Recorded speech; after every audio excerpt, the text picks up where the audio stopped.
Accroître les cadences de livraison, c'est quand même un bon problème à avoir.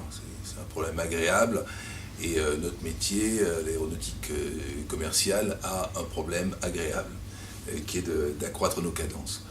Alors, remettons les choses en perspective. L'accroissement dont on est en train de parler n'est pas un accroissement extraordinaire. On est en train de parler d'une cinquantaine de pourcents en 3 ans.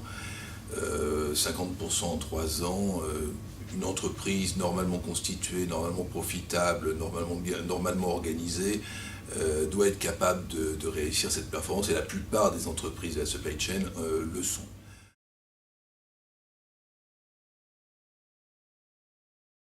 Les besoins principaux, c'est des besoins humains.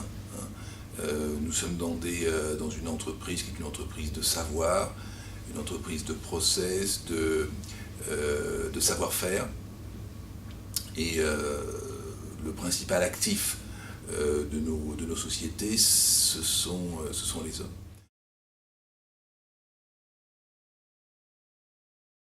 En ayant recours à l'apprentissage et en se donnant le temps, on arrive à former assez bien les opérateurs dont nous avons besoin.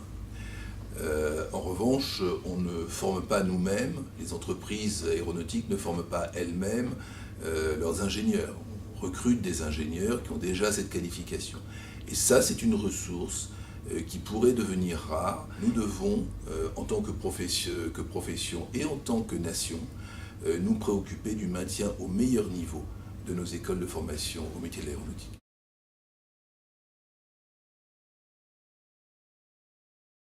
Le GIFAS a monté un projet permettant de contractualiser de façon ferme les 6 premiers mois au moins du carnet de commandes de chaque fournisseur, de telle sorte qu'aucun fournisseur ne puisse avoir de difficultés avec sa banque de constitution de son besoin en fonds de roulement.